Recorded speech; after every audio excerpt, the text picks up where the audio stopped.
નમસ્કાર મિત્રો, પીએમ મોદી રાષ્ટ્રભવન પહોંચ્યા અને રાજીનામું આપી દીધું છે. સાથે દબાણની રાજનીતિ શરૂ. નીતિશ કુમારે ભાજપ પાસે રેલવે અને નાણાં મંત્રાલય વિભાગ માંગ્યું તો ચંદ્રબાબુએ શિક્ષણ અને આરોગ્ય વિભાગ માંગ્યા છે. સાથે આ રાજ્યના મુખ્યમંત્રીએ પણ આપી દીધું રાજીનામું. સરકાર તો બનશે, નીતિશ કુમારે આપ્યા છે સંકેત. હવે એ જોવાનું છે કે કોની સરકાર બનવા જઈ રહી છે, ભાજપની કે પછી કોંગ્રેસની. મિત્રો, પીએમ મોદીએ વડાપ્રધાન પદ પરથી આપ્યું છે રાજીનામું. છેલ્લી કેબિનેટની બેઠક કર્યા બાદ વડાપ્રધાન નરેન્દ્ર મોદીએ રાષ્ટ્રપતિ ભવન પહોંચ્યા. અહીં તેમને રાષ્ટ્રપતિ દ્રૌપદી મુર્મુને પોતાનું રાજીનામું સોંપ્યું છે. રાષ્ટ્રપતિ દ્રૌપદી મુર્મુએ તેમનું રાજીનામું સ્વીકારી લીધું છે. તેમને કેબિનેટનું વિસર્જન કરવાની ભલામણ કરી છે. શપથ ગ્રહણ સુધી મોદી કાર્યકારી વડાપ્રધાન રહેશે. મોદી 8 જૂને ત્રીજી વાર વડાપ્રધાન પદના શપથ લેશે. દબાણની રાજનીતિ શરૂ. જેડીયુએ આ વિભાગો માગ્યા છે. મિત્રો, લોકસભા ચૂંટણીમાં હાલ એનડીએ માટે મહત્વના ખેલાડી તરીકે ઉભરી આવેલા જેડીયુના ચીફ નીતિશ કુમારે દિલ્હી પહોંચી ગયા છે. તેમને એનડીએ સમક્ષ સરકાર બનવા માટે સમર્થન આપવા માટેની અમુક શરતો મૂકી છે. સૂત્રોના જણાવ્યા અનુસાર નીતિશે ભાજપ પાસેથી રેલવે અને નાણાં મંત્રાલય માગ્યું છે. અહીં ટીડીપી ચીફ ચંદ્રબાબુ નાયડુએ શિક્ષણ અને આરોગ્ય સાથે નાણાં રાજ્યના વિભાગો પણ માગ્યા છે. મિત્રો વાત કરીએ તો સરકાર તો બનશે જ. નીતિશ કુમારે કહ્યું છે. લોકસભાના પરિણામોના બીજા દિવસે નીતિશ કુમાર આજ દિલ્હી પહોંચ્યા હતા. નીતિશ કુમાર અને ચંદ્રબાબુ નાયડુએ આજ રાષ્ટ્રપતિને એનડીએનું સમર્થન પત્ર રજૂ કર્યું. ખાસ વાત એ છે કે મિત્રો, નીતિશ કુમારે મીડિયા સામે અનેક સવાલોના જવાબમાં માત્ર કહ્યું છે કે સરકાર તો બનશે જ. કોની સરકાર બનશે અને તેઓ કોની સાથે હાથ મેળવશે તે હજુ પણ તેમને નથી કીધું. મિત્રો, કાં તો ભાજપની સરકાર સાથે તે જોડાશે, કાં તો પછી કોંગ્રેસની સરકાર સાથે નીતિશ કુમાર જોડાઈ શકે છે. નવી સરકારને લઈને મોટા સમાચાર સામે આવ્યા છે. એનડીએ સરકારની રચના ગઠબંધનના નેતાઓના દાવે પેચ જોવા મળી શકે છે. આ દરમિયાન સૂત્રો પાસેથી સમાચાર આવ્યા છે કે ટીડીપીની સરકારના ઘણા મહત્વપૂર્ણ વિભાગોની માંગણી કરી રહ્યા છે. દર 2 સાંસદો માટે એક મંત્રીની માંગણી થઈ છે. આમાં તે નાણાં રાજ્યના વિભાગ માટે, આરોગ્ય વિભાગ માટે, માર્ગ પરિવહન અને શિક્ષણ જેવા વિભાગો પણ માગી શકે છે. ટીડીપીની નજર પર સ્પીકર પદ પર રહેશે. મિત્રો, લોકસભા ચૂંટણીના પરિણામ 2024માં મોદી સરકારના નારા અબકી બાર 400 પાર ખોટા સાબિત થયા છે. કારણ કે લોકસભા ચૂંટણીની શરૂઆતના વલણોમાં એનડીએ ગઠબંધન માટે 300 પાર કરવા ખૂબ જ મુશ્કેલી પડી છે. મિત્રો, ભાજપનો સૌથી મોટો ફટકો ઉત્તર પ્રદેશ, રાજસ્થાન અને મહારાષ્ટ્રમાંથી પડ્યો છે. મિત્રો, અત્યાર સુધીના આંકડા અનુસાર યુપીમાં 80 સીટોમાંથી ભાજપને માત્ર 37 સીટો જ મળી છે. અને મિત્રો, ગઈ લોકસભા ચૂંટણીની વાત કરીએ તો 2019માં ભાજપ સરકારને 80માંથી 72 સીટો મળી હતી. પરંતુ આ વખતે 2024માં ભાજપને યુપીમાંથી માત્ર 37 સીટો જ મળી છે. મિત્રો, સૌપ્રથમ વાત કરીએ તો ગુજરાતમાં આ શું થયું. મિત્રો, ગુજરાતમાં ભાજપનું સપનું તૂટ્યું છે. કોંગ્રેસની જીત થઈ છે. ગુજરાત લોકસભાની છેલ્લી 2 ચૂંટણીમાં ભાજપે તમામ 26 બેઠકો જીતીને વિક્રમ સર્જ્યો હતો. પરંતુ આ વખતે ભાજપના વિજયરથ બનાસકાંઠામાંથી કોંગ્રેસના ઉમેદવાર ગેનીબેન ઠાકરે રોકી દીધા છે. મિત્રો, કોંગ્રેસના ફાયરબ્રાન્ડ નેતા ગેનીબેન ઠાકરે તેમની જીતની સાબિતી કરી બતાવ્યું છે. રાજકારણમાં કાંઈ અશક્ય નથી. આ લોકસભા ચૂંટણીમાં ગેનીબેને 6,58,000 કરતાં વધુ મતો મેળવ્યા છે અને લીડના આંકડા પણ 30,000ને પાર પહોંચ્યા છે. અને ગેનીબેન બનાસકાંઠાની બેઠક પર જીત હાંસલ કરી છે. મિત્રો, આગળ વાત કરીએ તો લોકસભા ચૂંટણીના પરિણામો 2024માં અલગ જ આવ્યા છે. રાજકોટ સીટ પરથી રૂપાલાની 1,30,000 મતોથી લીડ સાથે જીત મળી છે મિત્રો. એક તરફ ક્ષત્રિય સમાજના આંદોલન વચ્ચે ત્યાં રાજકોટ બેઠક પરથી પરસોત્તમ રૂપાલાની જીત થઈ છે. કોંગ્રેસ સરકાર બનવા માટે નીતિશ કુમારની પાર્ટી પાસે મદદ કરશે. સૂત્રોનું કહેવું છે કે કોંગ્રેસ સરકાર નીતિન કુમારની પાસે જશે. અમિત શાહને 5 લાખ મતથી લીડ મળી છે અને જીત પણ મળી છે મિત્રો. સ્મૃતિ ઈરાનીની હાર થઈ છે. રાહુલ ગાંધીએ રાયબરેલીમાંથી 75,000 મતની લીડથી જીત્યા છે. બુધવારના રોજ દિલ્હીમાં એનડીએની મોટી બેઠક થવાની છે મિત્રો ત્યારબાદના સમાચારની અંદર વાત કરીએ તો બાળકોને મળશે 36,000 રૂપિયાની સહાય. ગુજરાત સરકારે અનાથ બાળકો માટે પાલક માતા પિતા યોજના શરૂઆત કરી છે. આ યોજના હેઠળ હાલમાં વિધવા માતાને પૂર્ણ લગ્ન કરે અને બાળકો કોઈ સગા સંબંધીને ત્યાં મોટા થાય તેવી સ્થિતિમાં સામાજિક ન્યાય રાખવા માટે કિસ્સામાં સગા સંબંધીને ત્યાં રહેતા 18 વર્ષ સુધીના બાળકોને દર મહિને 1,000 રૂપિયા, અધિકારી વિભાગ દ્વારા દર મહિને રૂપિયા 3,000ની સહાય, આમ મળીને ટોટલ 36,000 રૂપિયાની સહાય વર્ષે આપવામાં આવે છે.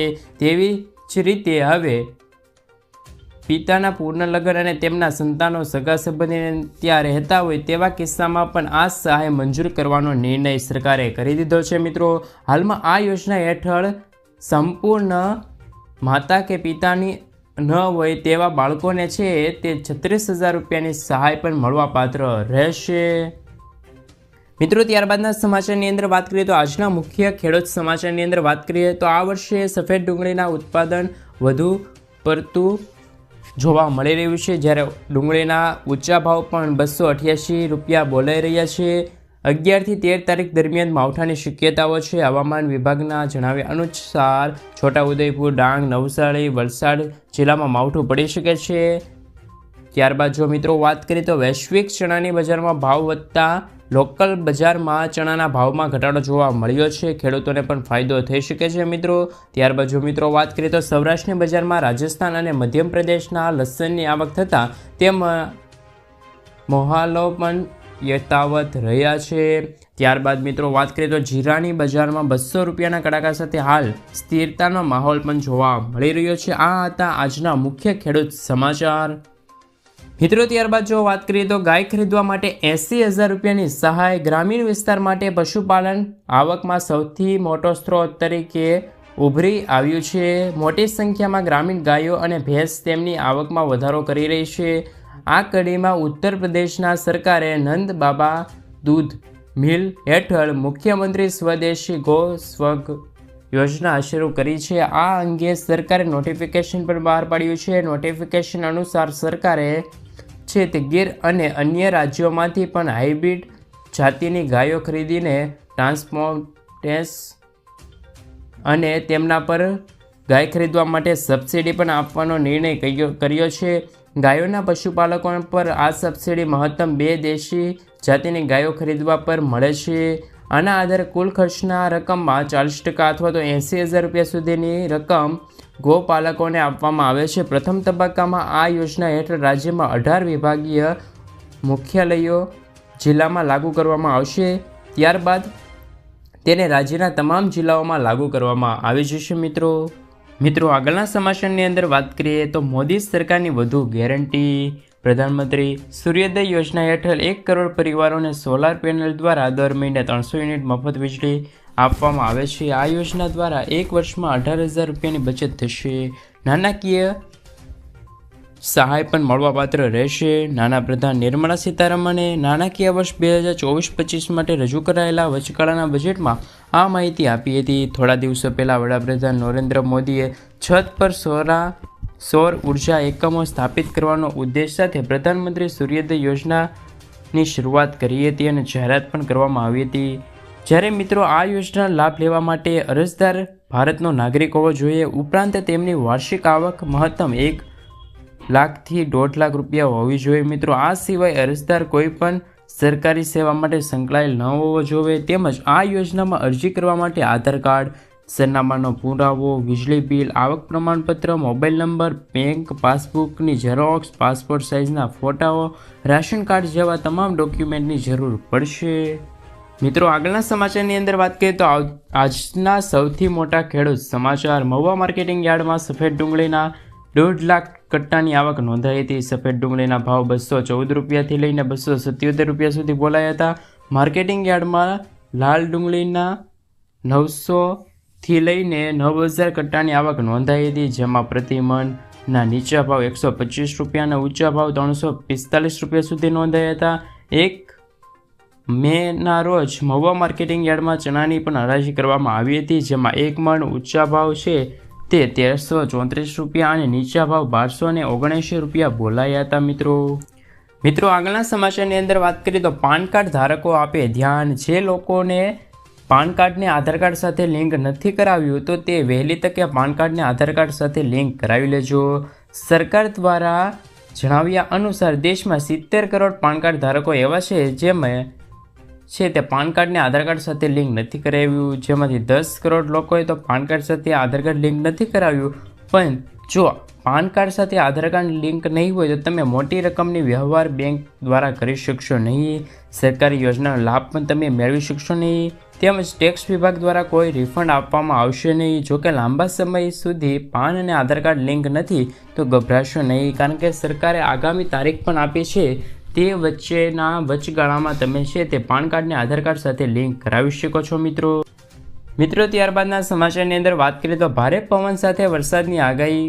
ગુજરાતમાં જાણીતા ખેતીના અને હવામાન નિષ્ણાત પરેશ ગોસ્વામી દ્વારા વરસાદની આગાહી કરવામાં આવી છે.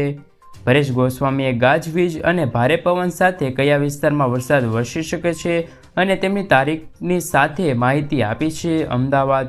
ગુજરાતમાં હવામાન નિષ્ણાત પરેશ ગોસ્વામી દ્વારા પણ રાજ્યમાં 4 દિવસ ગુજરાતના ઠેર ઠેર માવઠું થવાની સંભાવના વ્યક્ત કરી છે, જેમાં તેમને પ્રી મોન્સૂન એક્ટિવિટી અંતર્ગત વરસાદની થવાની માહિતી પણ આપી છે. આ સાથે તેમને કેટલાક ભાગોમાં 1 ઇંચ કરતાં પણ વધુ વરસાદ વરસી શકે છે તેવી પણ માહિતી આપી છે. પરેશ ગોસ્વામીએ કયા વિસ્તારમાં માવઠા થાય તેવી સ્થિતિ સર્જાશે તે માટે પણ આગાહી કરી છે. આ સાથે તેમને ચોમાસાની પણ વાત કરી છે. નોંધનીય છે કે હવામાન વિભાગ દ્વારા પણ ગુજરાતમાં આજે તથા આગામી દિવસોમાં રાજ્યમાં ઘણા ભાગોમાં માવઠા સાથે હળવી સિસ્ટમ એક્ટિવ થશે, જેમના કારણે ગુજરાતમાં ફરીવાર ભારે પવન સાથે વરસાદની સંભાવના વ્યક્ત કરવામાં આવી છે. મિત્રો